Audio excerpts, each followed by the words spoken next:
जय श्री कृष्णा। मार्गशीर्ष माह की शुक्ल पक्ष की एकादशी को मोक्षदा एकादशी कहा जाता है।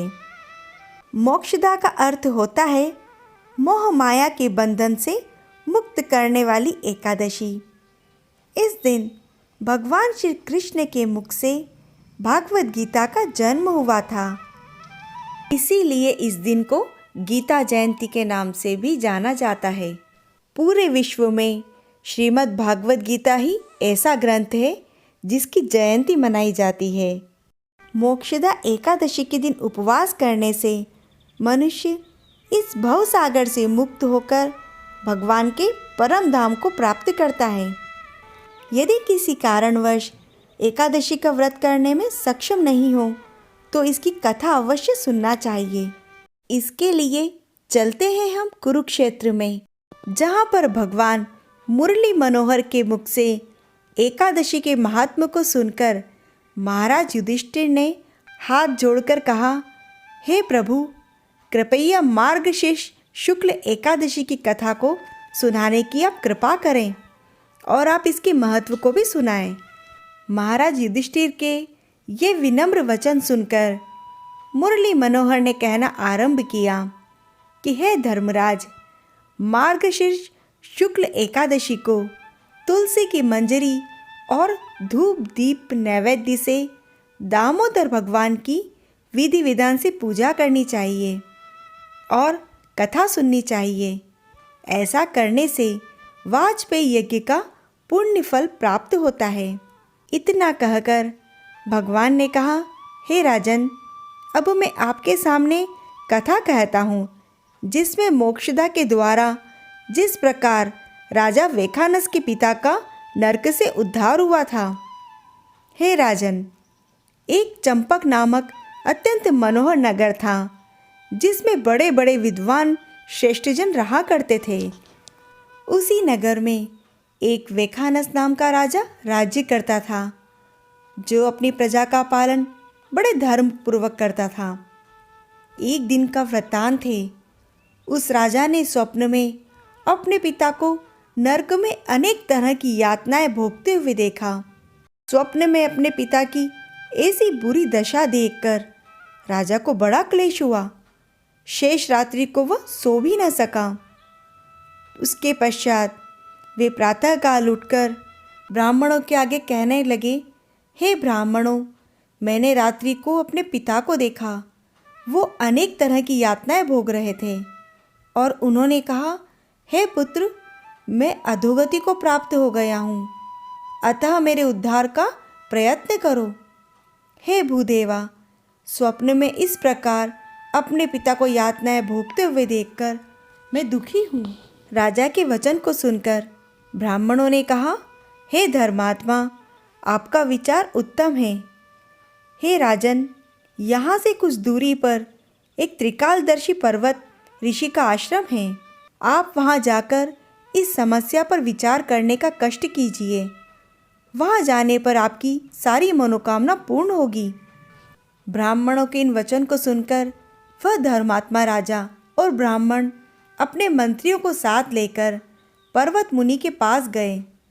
वहाँ जाकर शांत आकृति वाले उन पर्वत मुनि को देखा, जो साक्षात ब्रह्म की तरह ही दिखाई दे रहे थे। तब राजा ने हाथ जोड़कर उन्हें प्रणाम किया। मुनि ने आशीर्वाद देते हुए राज्य का कुशल समाचार पूछा। तत्पश्चात राजा ने कहा, हे मुनिराज, यद्यपि आपकी कृपा से राज्य में सब और सुख शांति है, परंतु फिर भी एक ऐसा विघ्न उपस्थित हो गया जिससे मुझे राज्य का सुख मिट्टी के समान दिखाई दे रहा है। उसी कष्ट के निवारण के लिए मैं आपके सामने उपस्थित हुआ हूँ। राजा के इस प्रकार विनय युक्त वचन सुनकर मुनियों में श्रेष्ठ पर्वत मुनि ने अपने नेत्र बंद किए और राजा से कहा, हे राजन, न केवल मैं आपके कष्ट के कारण को ज्ञात कर चुका हूँ, बल्कि आपके पिता के पापों से भी परिचित हो चुका हूँ। ध्यान लगाकर सुनने का कष्ट कीजिए। हे राजन, आपके पिता ने 2 स्त्रियों से विवाह किया था और एक से प्रेम करते हुए दूसरी को वंचित रख दिया। उसी महापाप के कारण आपके पिता को नरक में जाकर महान कष्ट भोगना पड़ रहा है। यदि इसका उपाय शीघ्र नहीं किया गया तो आपके पिता को अनंत काल तक नरक में यातना भोगना पड़ेगी, क्योंकि स्त्री के जीवन काल में दूसरा विवाह कर लेने से बड़ा महापाप कुछ नहीं है। हे धर्मराज, महामुनि की ये वाक्य सुनकर राजा वेखानस ने हाथ जोड़कर प्रार्थना करते हुए कहा, हे धर्मज्ञ, जिस दान धर्म और व्रत आदि से मेरे पिता का उद्धार हो सके वह बताइए, क्योंकि पिता के नरक में जाने का हाल सुनने के पश्चात मेरे कष्ट का कोई ठिकाना नहीं रहा। जिस प्रकार पिता के कष्ट का निवारण हो वही किया जाए। राजा की इस प्रकार की प्रार्थना सुनकर पर्वत मुनि ने कहना आरंभ किया, हे राजन, इसके लिए आपको मार्गशीर्ष शुक्ल एकादशी का व्रत विधि विधान से करते हुए यह प्रतिज्ञा करनी होगी कि ना तो प्रथम स्त्री के जीवन काल में दूसरी स्त्री से विवाह करूँगा, ना प्रजा में किसी पुरुष को करने की आज्ञा दूंगा। यदि किसी दुरात्मा ने ऐसा करने का दुस्साहस किया तो कठिन दंड मिलेगा। हे राजन, ऐसा करने के पश्चात आपके पिता न केवल नरक से निकल जाएंगे, अपितु भगवान की कृपा से सूरपुर में जाकर अनंत सुखों का स्वामी बना दिया जाएगा।